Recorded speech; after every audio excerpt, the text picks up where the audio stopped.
Hello friends, કેમ છો બધા? તો સ્વાગત છે તમારું મારી આ ચેનલ ઉપર.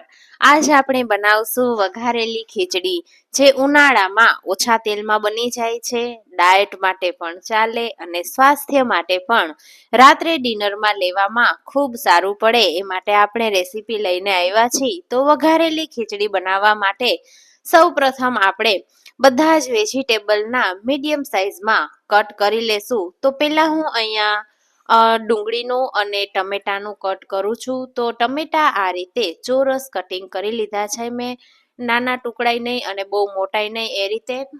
તો અને બીજું ટમેટું પણ હજી આ રીતે હું ખીચડીની ક્વોન્ટિટી મારે અત્યારે અહીંયા ઓછી છે. જો વધારે હોય તો બધા જ વેજીટેબલ તમે થોડા થોડા વધારે લઈ શકો છો.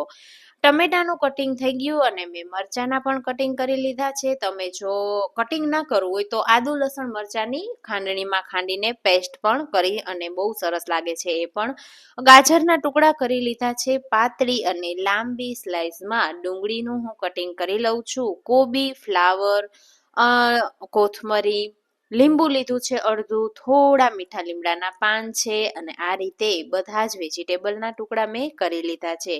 જો તમને લીલી તુવેર, લીલા વટાણા પણ ફાવતા હોય તો લઈ શકાય. એક બાજુ મેં ગરમ તેલ થવા રાખી દીધું છે. તેલ ગરમ થઈ જાય એટલે રાઈ જીરું હું થોડું આગળ પડતું લઉં છું, એટલે મેં મોટી આખી ચમચી ભરીને લીધું છે. રાઈ જીરું ફૂટી જાય એનો સ્વાદ ખીચડીમાં ખૂબ સારો આવે છે, એટલે મેં અહીંયા આગળ પડતું લીધું છે. તો બધું જ રાઈ જીરું ફૂટી ગયું છે અને અડધી ચમચી હિંગ, અડધી ચમચી હળદર અને 4 થી 5 નંગ મીઠા લીમડાના પાનનો વઘાર કરી અને હું એમાં સૌ પ્રથમ ડુંગળીની સ્લાઇસ એડ કરી દઉં છું. ડુંગળીની સ્લાઇસ તેલમાં થોડી વાર માટે ગોલ્ડન બ્રાઉન થાય એટલી વાર રહેવા દેવાની છે. ત્યાર પછી બીજા બધા જ વેજીટેબલ વન બાય વન હું આમાં જ એડ કરી દઈશ. તો ટમેટા લઈ લઉં છું સૌ પ્રથમ, ત્યાર પછી કેબેજ લઈ લઉં છું, કેરેટ લઈ લઉં છું અને લીલું મરચું છે, ફ્લાવર છે. આ બધી જ વસ્તુ નાખી અને બધા બેઝિક મસાલા આપણે કરી લેવાના છે. થોડી વાર માટે તેલમાં મીડિયમ ગેસ ઉપર ફ્રાય થવા માટે રહેવા દેવાનું છે. વેજીટેબલ તમે જોઈ શકો છો કેટલું છે.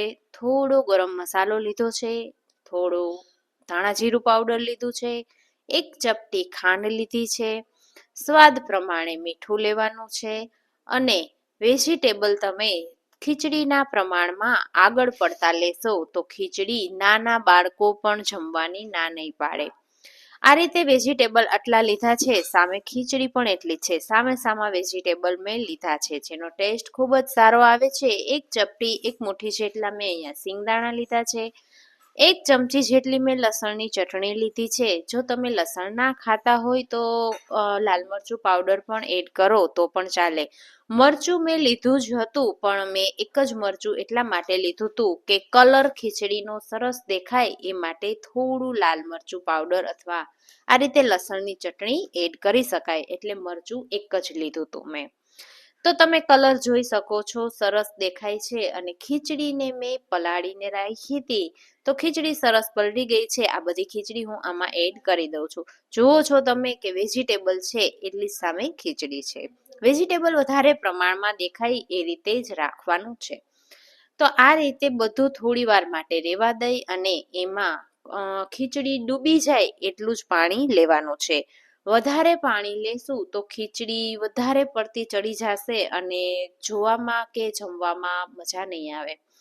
તો આ રીતે આટલું પાણી લેવાનું છે, જે તમે જોઈ શકો છો કે હજી વેજીટેબલ ને બધું જ ઉપર દેખાય છે. છેલ્લે થોડા ટીપા આપણે અડધું લીંબુનો રસ મેં અહીંયા એડ અત્યારે જ કરી દીધો છે. ત્યાર પછી કુકરનું ઢાંકણું બંધ કરી અને ધીમા ગેસ ઉપર ખીચડીને થવા દેવાની છે.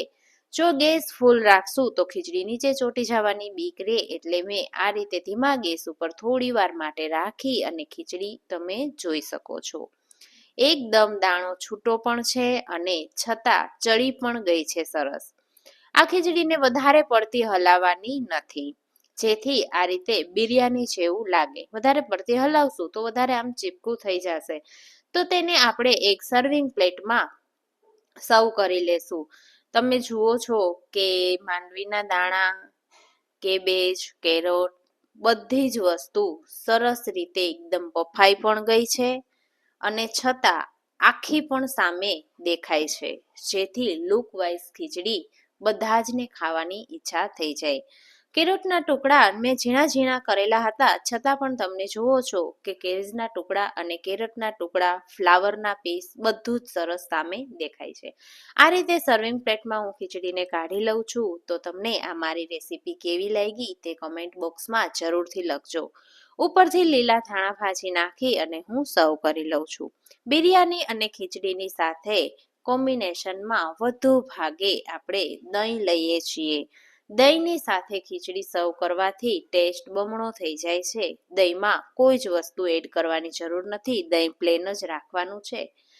બધા જ વેજીટેબલ સાથેની આ ખીચડી તમને જોતા જ ખાવાનું મન થઈ જાય એવી ખરેખર દેખાય છે, જે તમે જોઈ શકો છો. Thank you for watching.